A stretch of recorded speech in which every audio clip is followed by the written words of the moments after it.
Hola y bienvenidos. Hoy vamos a hablar sobre una de las convenciones más importantes en la historia de los derechos humanos, la Convención Internacional sobre la Eliminación de todas las formas de discriminación racial, adoptada por las Naciones Unidas en 1965. Quizás suene largo el nombre, pero su propósito es claro: eliminar toda forma de racismo y garantizar la igualdad entre las personas, sin importar su color de piel, su origen o su linaje. Pero, ¿qué es realmente el racismo? El racismo no es solo insultar a alguien por su color de piel. Es todo un sistema de creencias y prácticas que hace que unas personas sean tratadas como superiores y otras como inferiores, solo por su raza, su aspecto físico o su origen étnico.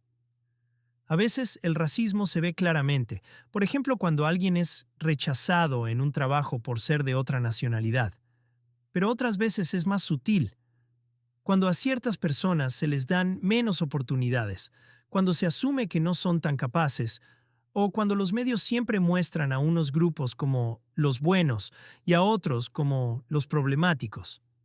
El racismo es peligroso porque va en contra del principio más básico de los derechos humanos, que todos somos iguales en dignidad y valor. Y cuando una sociedad permite el racismo, lo que hace es negar esa igualdad. Es decir, niega derechos, excluye, humilla y limita la vida de millones de personas. La gestación de la Convención Internacional sobre la eliminación de todas las formas de discriminación racial fue el resultado de una tensión prolongada entre la memoria del horror y la resistencia organizada. Los movimientos sociales, particularmente los de liberación africana, el movimiento afroestadounidense por los derechos civiles y las redes anticoloniales en Asia y América Latina, enfrentaron no solo sistemas de opresión institucionalizados, sino también la indiferencia de una comunidad internacional que durante décadas toleró la desigualdad racial como un asunto interno de los estados. La desobediencia civil, las movilizaciones pacíficas y la acción diplomática de los países recién independizados fueron estrategias complementarias para transformar el racismo de un problema político doméstico en un delito contra la humanidad. Esa transición fue posible porque los actores sociales lograron convertir el sufrimiento colectivo en una agenda jurídica global. A la vez, la convención emergió como respuesta a una serie de tragedias humanas que revelaron la profundidad del racismo estructural. El genocidio nazi y las teorías pseudocientíficas de la raza superior habían mostrado cómo el racismo podía institucionalizarse hasta el exterminio. La masacre de Sharpeville en 1960, las ejecuciones sumarias bajo el régimen del apartheid y la represión de los movimientos por la igualdad en Estados Unidos confirmaron que el racismo no era un residuo del pasado colonial, sino una amenaza contemporánea a la paz mundial. Frente a este panorama, la ONU se vio moral y políticamente forzada a codificar el principio de no discriminación en un instrumento vinculante. Así, la Convención de 1965 no fue una conquista diplomática aislada, sino el resultado de un largo proceso de resistencia moral frente a la banalización del odio racial. La Asamblea General de la ONU la aprobó el 21 de diciembre de 1965 y entró en vigor el 4 de enero de 1969, cuando varios países la ratificaron. Hoy en día, es uno de los tratados más aceptados del sistema internacional. Veamos qué dice la Convención. Primero, define qué es la discriminación racial. Cualquier distinción, exclusión o preferencia basada en la raza, el color, el linaje o el origen nacional o étnico que limite los derechos o libertades de una persona.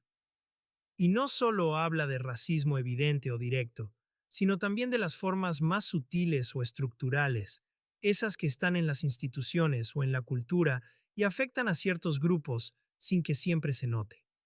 Además, obliga a los estados a tomar medidas concretas, crear leyes que sancionen la propaganda racista, prohibir organizaciones que promuevan el odio y garantizar la igualdad real en la educación, el trabajo, la vivienda, la salud y la justicia. Para supervisar que los países cumplan, Se creó el Comité CERD. Está formado por expertos independientes que revisan informes de cada país, hacen observaciones y recomendaciones, y en algunos casos pueden recibir denuncias individuales cuando los estados lo permiten. Este comité ha sido clave para orientar a los gobiernos y mantener vivo el espíritu de la Convención. La Convención ayudó a fortalecer el principio de no discriminación en todo el derecho internacional y fue fundamental para condenar el apartheid. Recordemos qué fue el apartheid, un sistema de segregación racial impuesto en Sudáfrica desde 1948, donde la minoría blanca controlaba el poder y la población negra vivía separada en zonas llamadas bantustanes. Nelson Mandela se convirtió en el símbolo de esa lucha. Fue encarcelado 27 años por resistir ese sistema, y cuando fue liberado en 1990, su liderazgo ayudó a acabar con el apartheid y a construir una Sudáfrica democrática. En 1993, recibió el Premio Nobel de la Paz por su papel en la reconciliación nacional.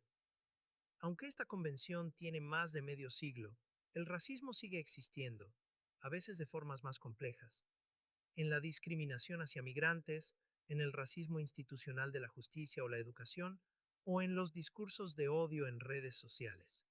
Por eso, los expertos recomiendan fortalecer las leyes antidiscriminatorias, mejorar las instituciones de derechos humanos, educar en igualdad desde la infancia y recopilar datos que ayuden a diseñar políticas públicas más justas.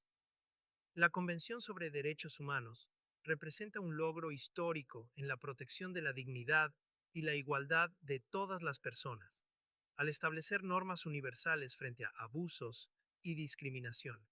Sin embargo, su aplicación enfrenta desafíos persistentes.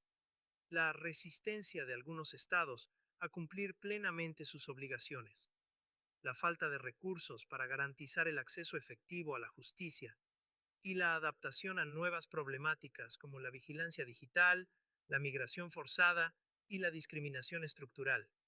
Esto evidencia que, aunque los instrumentos internacionales ofrecen un marco normativo sólido, la protección real de los derechos humanos depende de la voluntad política, la participación activa de la sociedad civil y mecanismos de seguimiento efectivos que traduzcan las normas en cambios concretos en la vida de las personas. Más que voluntad política, la lucha social sigue siendo la herramienta más poderosa para romper modelos de discriminación.